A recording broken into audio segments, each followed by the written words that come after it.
복숭아 행복했을까? 또 극한 강우에 여러분들이 보시면 이 두둑 굉장히 높잖아요, 그죠?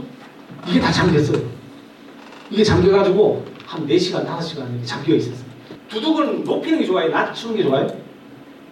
높이는 게 좋아요. 기본적으로 높이는 게 좋아요. 근데 두둑폭을 비닐을 90짜리 하시는 분과 120짜리 하시는 분 계시잖아요. 차이 이거 어마어마하게 크다는 거죠. 120짜리 하면 두둑폭이 넓잖아요.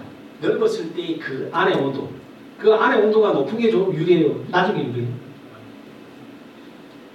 이 고추 같은 경우는 이제 여러분 잘 아시겠지만 아일드 작물이에요. 좀 높아도 상관은 없거든요. 좀 높아도 상관없는데, 근데 너무 지나치게 높으면 뿌리가 장뿌리가 다 죽어요. 장뿌리가 죽으면 이게 없던 병도 생긴다니까요. 그래서 두둑은 폭을 넓게 이렇게 해가지고 하는 게 훨씬 더 유리합니다. 이건 이제 증산작용과 관련된 이야기인데, 여러분들 광합성 작용은 뭔지 잘 아시죠? 광합성은 잎에서 햇빛을 받아가지고 양분을 만드는 거다 이렇게 알고 계시잖아요. 그러면 광합성 작용이 중요해요? 증산작용이 중요해요? 광합성 작용은 밤에는 이루어져요? 안 이루어져요. 낮에만 이루어져요. 낮에도 지금 오늘처럼 이렇게 비가 오거나 해가 안 뜨면 광합성은 안 돼요. 근데 증산작용은 뭔가 하면 자기 체온을 유지하기 위해서 뿌리에서 물을 흡수해가지고 기둥을 통해서 이 기화되는 거예요. 그래서 자기 체온을 유지하는 모습이거든요. 이거는 밤낮이 있어요, 없어요? 이거 밤낮이 없어요. 그래서 이게 굉장히 중요해요. 그래서 증산작용과 관련된 이 부분을 우리가 생각을 많이 해야 되는데, 이 증산작용에서의 우리가 지금까지의 모습은 우리가 물을 얼마나 자주 주느냐, 물을 어떻게 주느냐에 초점이 맞춰졌다면, 이렇게 이제 기상 변화가 이렇게 많고 하는 어떤 이런 상황에서는 보면 우리가 이제 뿌리 관리를 어떻게 했느냐, 이게 더 중요해요. 뿌리 관리. 왜? 실질적으로 증산작용 스타트는 뿌리인데, 뿌리에서부터 시작되는 건데, 그 이야기를 제가 드리고 싶었어요. 그래서 지금 요거는 뭔가면 우리 과원에 이제 그 표토예요. 표토를 이렇게 로타리를 딱 쳐가지고 아주 깨끗하게 이렇게 만들어 놓는 분이 계신가 하면, 이렇게 풀을 키우시는 분들이 계세요. 풀을 키우시는 분이 계신데, 뭐 어떤 게 좋다, 나쁘다 이렇게 단정 지을 수는 없어요. 상황에 따라서 요런 거 같은 경우, 어린 나무 같은 경우는 좋아요. 어린 나무 같은 경우는 풀하고의 경쟁에서 어린 나무가 더 유리할 수 있잖아요. 이렇게 해놓으면. 그리고 또 이제 이 땅을 파서 퇴비를 주는 것도, 이렇게 청경재배 하시던 분 같은 경우는 땅을 파서 이 퇴비를 줘도 나무가 몸살을 좀 덜해요. 몸살을 좀 덜한데, 지금 이것처럼 이 풀을 키우시는 분들 있잖아요. 이런 풀을 키우시는 분들은 또 풀을 키우시는 분들 나름대로의 장점이 있어요. 여러분들 이 표토 있잖아요. 요거를 이제 우리가 서리가 어디에 내려요? 요런 데 내리잖아요. 서리가 내리는 지점을 재는 온도를 초상온도라고 해요. 초상온도라고 해요. 그 지점에 초상온도가 어제 우리가 이쪽도 30도 넘었죠. 예, 한 30도 넘었어. 기상이 30도 넘었어. 그러면 저 초상온도 몇 도? 상상도 안 되세요? 예, 상상도 안 되는 숫자가 나와요. 50도가 넘어요. 50도. 물론 지금 저렇게 그늘지고 뭐 그렇게, 그리고 초생이 조금 기게 있고 한 데는 좀 온도가 낮겠지만 여러분들 고추밭 있잖아요. 고추밭의 두둑 온도 그 정도 가요. 아니요. 그러니까 그게 쌈켜지지 않겠어요? 쌈켜져요, 진짜. 그래서 한낮에는 시들시들하다가 역병이나 풍마루병이 아닌데도 이 짐을, 그 열매가 잔뜩 이렇게 맺혀 있는 고추나무 같은 경우는 한낮에는 시들시들했다가 낮에는 또 쌩쌩해지고 하는 그런 모습 보일 수 있어요. 그게 아까도 제가 말씀드린 대로 두둑이 너무 적을 때. 그러면 그 극복하려면 어떻게 해야 돼요? 부담을 적게 해야 돼요. 부담을 적게 해야 되는데, 부담을 적게 하려면 어떻게 해야 되냐면 착고량을 죽이셔야 돼요. 복숭아를. 그래서 제가 이제 우리 복숭아 농가들한테는 항상 그 말씀드려요. 지금 시점처럼 어려운 이런 기상 환경 속에서 우리가 고품질 복숭아를 지속적으로 생산하기 위해서는 욕심을 부려야 되는데 그 욕심 중에 제일 먼저 버려야 되는 게 제가 이제 우리 토양에 비료분 너무 많다라는 그거 인식하는 거 하나 하고 지금 우리가 착과시켜 놓은 착과량 이 착과량을 줄이는 거 이게 나무의 입장에서는 어마어마한 부담을 덜어준 거다. 그래서 나무 입장에서는 이런 어려운 환경을 극복할 수 있는 용기를 우리가 응원하는 거고 실제로 나무가 그렇게 극복할 수 있다. 그 말씀 제가 많이 드립니다. 요거 보면 여러분 보이세요? 요 자국 보이세요? 길이 이렇게 나 있잖아요. 저 길이 뭐가 다니는 길인지 저게 SS기 다니는 길이에요. 예, SS기나 고수작업차 이런 SS기는 지금 제일 많이 쓴 게 그 500리터짜리예요. 무게 500리터짜리인데 그 500리터짜리에 물을 잔뜩 실으면 500리터 얼마나 무겁겠어요. 그게 계속 이렇게 지나가다 다니면서 다져지는 거예요. 다져지면 아까 우리 극한강우 이야기했잖아요. 극한강우에서 이거 전부 다 잠겨요. 네, 다 잠깁니다. 다 잠기는데 건물이 빠진다고 생각해요. 건물이 빠지면 이 안에 있는 물과 이 안에 있는 물 상상되세요? 이걸로 다져져가지고 저쪽 편에도 있고 양쪽에 다져져가지고 그 물이 빠져나가려면 시간이 좀 걸릴 거야. 그래. 시간 걸려요. 시간 걸려요. 그래서 지금 저희들 제일 고민이 이거예요. 지금 여기 가운데에 이 풀대면 잘 안 보이는데 명급해수가 있어요. 도랑이 있어요. 물도랑이. 그래가지고 이 겉으로 나오게끔 건물을 이쪽으로 빠져나오게끔 이렇게 하는 물도랑이 있는데 이 기능을 100% 얘가 작용을 못한다는 거예요. 왜? 이 벽과 이 벽이 있어서 요 범위 내에서는 물 빠짐이 잘 될지 모르지만 이쪽과 이쪽에 물을 이쪽으로 빨리 빼려고 했던 그 기대는 목표 달성하지 못하고 있어요. 초생들은 이 풀 이렇게 키우는 게 병해충이에요. 병해충 같은. 그 특히 어떤 병해충이라면 응애 있잖아요. 응애 여러분들 진딧물하고 응애하고 여러분들 응애도 일반적으로에서는 많이 구기자 쪽에서도 응애도 많이 나타나고 밤에도 응애 있어요. 있는데 고추에는 응애보다는 진딧물이 더 많다. 네. 여러분들 진딧물은 어디 발생하는 부위? 신초예요? 아니면 묵은 잎이에요? 이 끝이에요? 아래쪽이? 신초 그죠? 응애는 신초예요? 묵은 잎이에요? 묵은 잎이에요. 묵은 잎인데 길게 관리한다는 말은 묵은 잎이 있다는 말이잖아요. 짧게 한다는 말은 항상 새로운 신초가 있는 거예요. 그죠? 그러면 결국은 응애 서식처는 없는 거예요. 응애를 위해서 응애가 나무 위에 올라가지 못하게 하려고 이 초생을 했는데 그 목적은 지금 없어진 겁니다. 특히 지금 최근에 이제 승용예측이 이렇게 나오면서 밑을 아주 짧게 이렇게 하시는 분들 계세요. 그래서 저는 그 전부터 조금 우리 응애가 정신적 문제가 온도가 높아지면 높아질수록 응애는 굉장히 빨리 번식하고 피해는 정신적 많아집니다. 그래서 초생을 좀 키우자 이렇게 말씀을 많이 드렸는데 아니나 다를까 꼭 그런 문제가 아니라 아까도 말씀드린 그 초상온도 상상을 초월하는 그 초상온도 때문에 그리고 지난해 같은 경우 지난해 그 기상 그 특성은 뭔가 하면 초기에 지온이 높았다는 거예요. 지온이 상당히 높았어요. 지온이 상당히 높았는데 지온이 높으면 생육은 빨라져요. 생육은 빨라지는데 외기 기온하고 어느 정도 맞게 가야 얘가 이 생육이 빨라지는 어떤 그런 효과를 볼 수 있는데 외기 기온은 따라오지 못하고 지온부터 먼저 높아지다 보니까 지난해는 그런 문제가 좀 있었거든요. 그 초상 온도 높아지는 거를 초생으로 이렇게 좀 커버를 하려면 보면 예치 높이를 3cm 있는 거, 6cm하고 10cm 있는 거 높이에 따라서 이건 지중 온도예요. 초상 온도를 재는 게 아니라 지중 온도를 잰 거예요. 지중 온도가 이렇게 차이가 나요. 어때요? 지중 온도가 떨어지죠, 그죠? 좀 높으면 좀 높게 하니까요. 그래서 요런 부분도 우리 과수하시는 분들한테는 제가 말씀을 드리고 있어요.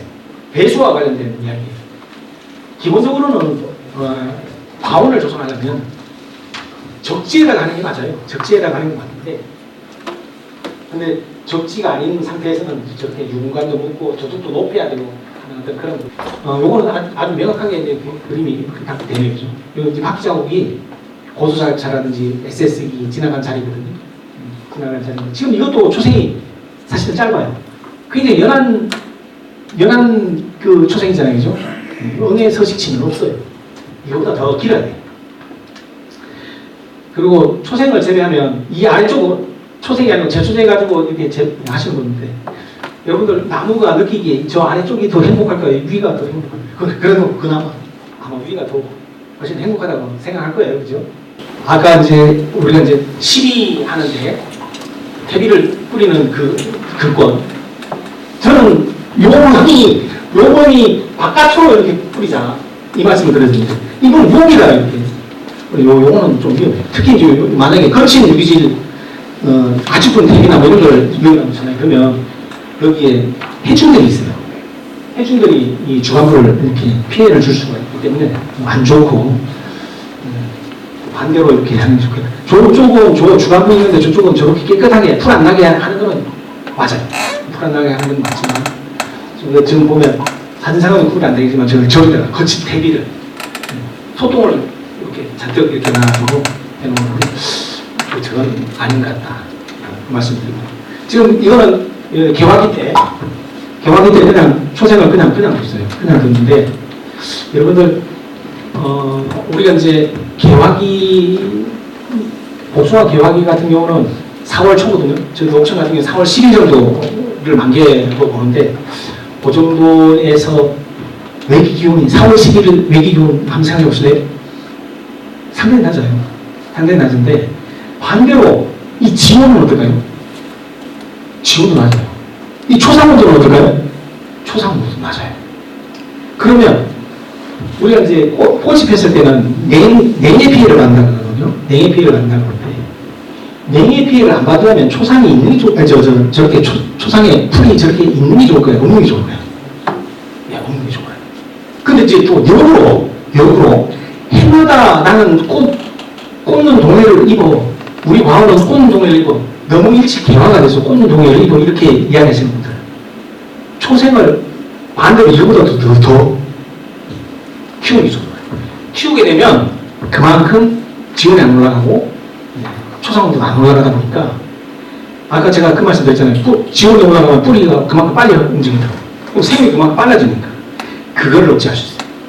그래서 초상과 관련해가지고 시기별로 길게 키울 건지 짧게 키울 건지, 개화 시기에는 조금 지역에 따라서는 좀 길게 키울 그 광원도 있을 거고, 짧게 키울 그런 광원도 있을 거고, 일반적으로 우리 생육기 때 같은 경우는 특히 이제 수학기 인접해가지고 응애라든지 이런 고온기의 어떤 그런 문제를 해결하기 위해서는 좀 높게 키우자, 그런 부분.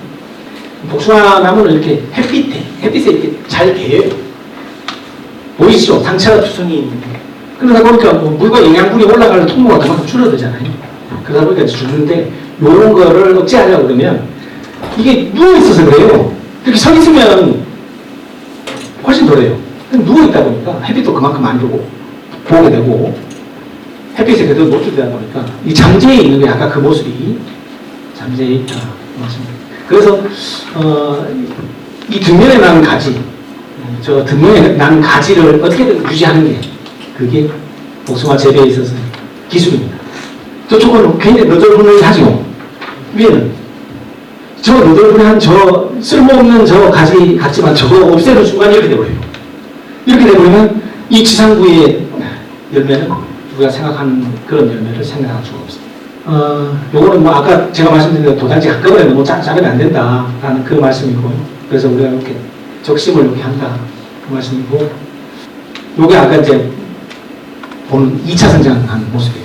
저기까지 1차 성장했고, 저 위가 다시 성장한 거예요. 복숭아의 아픔인데, 어떠세요? 복숭아? 다 좋아 보이죠? 다 아픈 거예요. 네, 다 아픈 거고. 이렇게 아픈 이유가 뭘까요? 저기 보시는 것처럼 저 안에 씨앗이 쪽에 하얗게 정상적인 씨앗이 돼야 되는데 좀 새까맣게 다 죽어버렸어요. 그래서 이건 수분 수정 다 됐는데 수분 수정 되고 난 다음에 성장하는 과정 속에서 어떤 요인에 의해서 저게 죽어버린 거예요. 제일 큰 요인은 영양성장, 이건 얘들이 성장하는 건 생식생장이라고 그러거든요. 근데 신초가 성장하는 그 영양생장이라고 그러는데 그 신초 성장과 이 열매, 저 씨앗 성장에 경합이 일어났는데 거기에서 진 거예요. 그 이후에 있어서는 또 몇 단계의 그 환경이 있긴 있는데 뭐 저온도 거기에 가미가 되고 저장양분 부족한 것도 이유가 되고 뭐 여러 가지가 있어요. 지금 이거 보이세요? 요 아주 어린 단계에서 지금 이거는 좀 큰 단계에서 보십니다. 이거 전부 다 똑같아요. 수분 수정은 됐지만 정상적으로 크지 못하는. 그래서 원래 같은 경우는 아까도 그 저장양분 축적이 완벽하게 안 됐고 뭐 여러 가지 이유 때문에 저장양분이 일찍 소진이 되는 그런 애예요. 원래가. 그러다 보니까 적과는 좀 일찍 할 필요가 있었어요. 그래서 일찍 하는 적과는 어떤 거냐? 저거도 나도 하고 했는데 뭐 적과를 일찍 하냐 이렇게 생각하지만 일찍 하는 적과는 저 위에 부분 있잖아요. 저렇게 완전히 그때는 눈에 보여요. 일찍 5월 뭐 한 10일 정도만 돼도 저런 모습은 딱 보이니까 저거 미리 하고 원래는 적과 기간을 굉장히 길게 가져야 됐어요. 그런 부분이 좀 있었고 이게 정상적인 모습이에요. 요 안에 얘네들 이제 핵이 되고 하얀 부분이 핵이 되고 그 안에 저 씨앗이 제대로 성장하면서 복숭아 열매가 되는 건데 근데 지금 좌측과 우측이 안에 씨앗이 있긴 있는데 색깔이 다르죠, 그죠? 네. 달라져요. 요거는 여기는 쌍자가라고 그러거든요. 요거는 저 안에 있는 씨앗을 배라고 그러거든요. 요거는 안에 배가 두 개 있는 거예요. 쌍배화. 요거는 쌍자화. 그러면 저 쌍자화는 그 열매 하나하나에 배가 한 개씩 다 있어요. 요것도 이제 기형입니다, 기형. 요건 이제 헤카리예요. 제가 아까도 말씀드렸지만 열매가 너무 경획기나 이럴 때 너무 급격하게 성장하는 그런 모습에서 핵이 갈라지고 핵이 깨지고 하는 이런 모습을 많이 보인다. 그래서 이걸 극복하려고 하면 가장 우리가 일반적으로 할 수 있는 거는 충분한 물을 공급하는 그 표현이 충분한 물을 공급하는 게 아니라 적정하게 물을 공급하는 거예요. 적정하게 물을 공급해서 영양생장과 생식생장의 밸런스가 지수로 가져가게끔 이렇게 해주는 거. 그게 맞는 거고. 그 이전에 무엇보다도 중요한 건 저장양분이에요. 저장양분이 충분히 저장될 수 있게끔 하고 월도하는 과정에서 저장양분 소모 역시도 효율적으로 일어날 수 있도록 그렇게 하는 게 중요합니다. 네, 이것도 헤카리의 모습입니다. 여기 깨지는데 저 안에 있는 씨앗, 이 씨앗이 실제로 굉장히 큰 역할을 해요. 열매를 키우는 역할도 하고 열매를 열매나게 만드는 그런 역할을 하거든요. 근데 지금 제 기능을 못할 것 같잖아요, 그죠? 못해요, 저렇게 되면 이렇게 수확적 낙과가 이렇게 많이 발생합니다. 여기 이제 복숭아의 특성인 거고요. 제가 아까도 말씀드린 착과량주의자라는 말씀 많이 듣는데 과거에 저쪽이 일본 모습이고 이게 우리나라의 모습이었어요. 그래서 과거에 불과 한 6, 7년 전만 해도요. 일본을 가면 일본 분들 우리한테 자랑하기를 이 나무에는 복숭아 봉지를 몇천 장을 쌌어 라는 걸 자랑을 했어요. 근데 지금 가보면 있잖아요. 이게 일본 모습. 반대로 저게 우리나라 모습이 지금 우리 공간.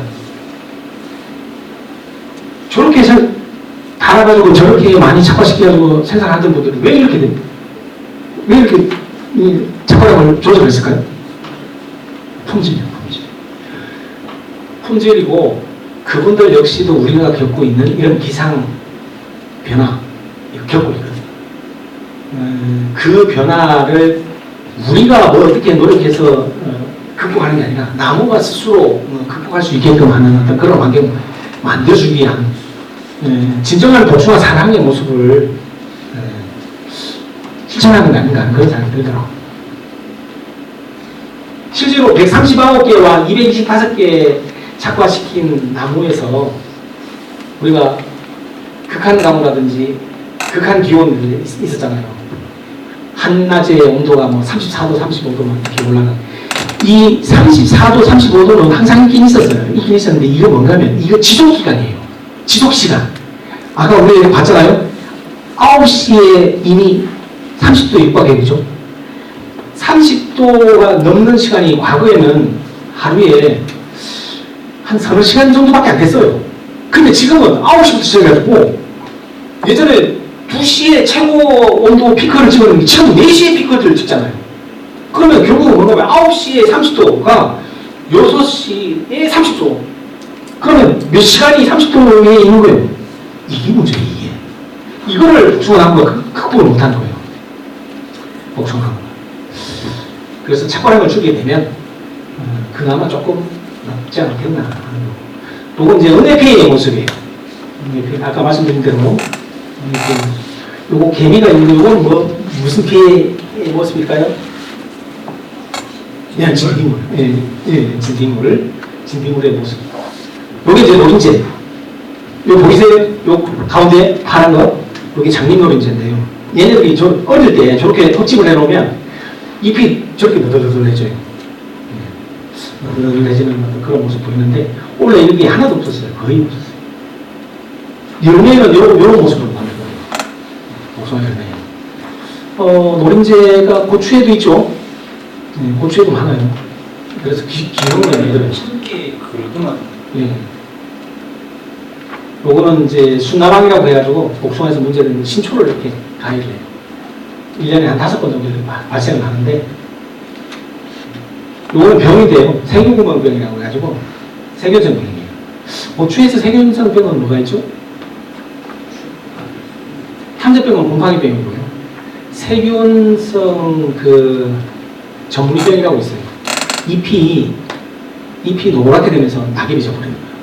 바이러스병은 비슷하게 생기는 건데 모든 식물, 우리가 재배하는 모든 작물에는 이 바이러스병이 있습니다. 아니 세균병이 있습니다. 세균병이 있어가지고 좀 문제가 되고 특히 이제 고추는 바이러스가 문제가 많이 되죠. 아까 제가 이야기했던 그 노린재나 진딧물이 무서운 이유가 그 바이러스병을 이렇게 옮기는 데 있어요.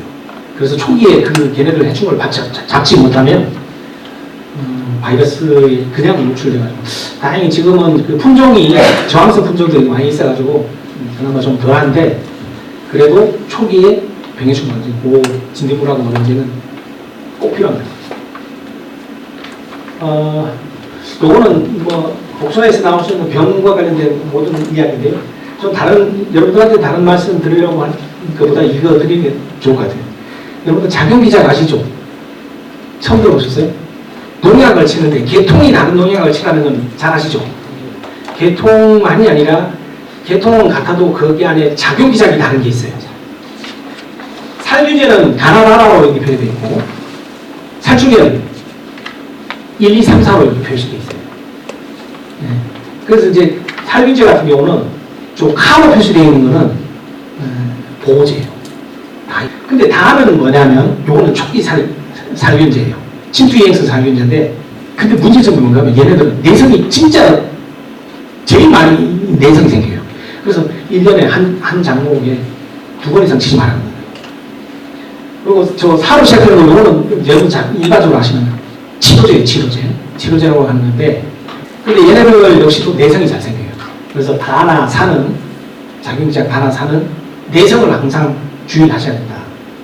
그 말씀드리고 우리가 일반적으로 이제 보호제 같은 경우는 표면만 이렇게 보호를 하고 세포 안으로는 들어가지는 못해요. 근데 치료제 같은 경우 다나 사는 들어가요. 들어가서 그러면 쉽게 말해서 그런 거죠. 지금 오늘 지금 비가 이렇게 오잖아요. 어제 만약에 방제를 한다 그러면 어떤 거 해야 돼요? 다 사해야 돼요? 다 사하면 안 돼요. 카야 돼요. 보호제. 비 오기 전에 이 표면을 싹 보호를 해놓고 그 다음에 비가 그치고 난 다음에 이거 치료제야지. 그 다음에 치료제. 그렇게 하시는 게 맞아요.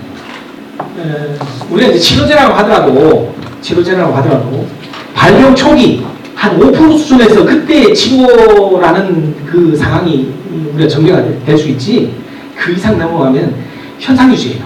더 이상 번지지 않게 하는 현상 유지.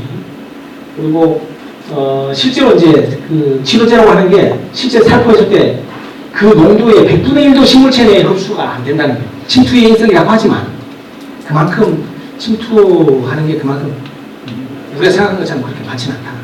여러분들이 사용하는 물 있잖아요. 농약 기생하는 물. 제가 이제 토양 pH도 중요하다고 했지만 이 물도, 농약 기생하는 물도 중요해요. 특히 약효에서는, 응애약 말고 다른 약도 마찬가지예요. 약효에서는 별 문제가 없는데 약효 지속기간, 반감기한이 있어요. 우리가 이제 보통 보면 이거는 7일짜리입니다. 이거는 뭐 14일짜리입니다. 이렇게 이야기하잖아요. 이 기간이 단축돼요. pH가 높아져 버리면. 그래서 적정 pH는 5.5에서 한 7 정도, 그 범위 내에서. 그래서 여러분들 이것도 마찬가지예요. PT병으로 한 반병 정도, 조그만 PT병 있잖아요, 물병. 거기 한 반병 정도 떠오셔가지고 우리 센터에다가 의뢰를 하시면, 토양 검증 하시는데 거기다 의뢰하시면 그거 바로 나와요. 바로 나오면 그 결과 가지고 우리 담당자하고 협의하면, 이거 pH가 너무 높은데, 너무 낮은데 이 부분 조정해가지고 이렇게 바로 하시면 맞아요. 이게 병원비를 줄이는 아주 기본적인 모습입니다. 지금 이것도 보이세요? 이것도 천공병을 가지고 생공병처럼 이렇게 보이는데, 이거 약해요. 지금 요 같은 경우는 생장인데, 이 뿌리가 물에 잠겼을 때 하위에 이렇게 이런 증상이 나타나요. 요거는 이제 과육이상 증상인데요. 온도가 너무 높으니까 어떻게 일어나는 거예요? 이 과육이상이라는 게 이 부분적으로 먼저 익어버리는 거예요. 열매가 먼저 익어버리는데, 열매가 성숙한다, 익어버린다는 말은 성숙했다, 성숙한다라는 표현을 하는데, 이 성숙하는 그 조건이 햇빛을 받는 시간, 일조량이라든지 이런 그런 부분도 있고, 온도의 누적 온도도 중요한 역할을 하거든요. 그래서 그런 부분 때문에 그런데, 이런 부분은 점점 좀 많아진 것 같아요. 그래서 아까도 말씀드린 대로 초생 재배를 한다든지 하는 그런 부분.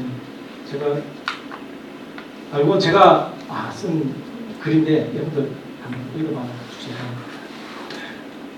제가 준비한 내용은 요 정도까지인데, 장시간 동안 저 혼자 이렇게 막 했는데 좀 유익한 내용이 있으셨어요? 네. 그래. 혹시 질문 있으세요? 없으시죠? 네. 그럼 이상으로 마치도록 하겠습니다. 네, 감사합니다.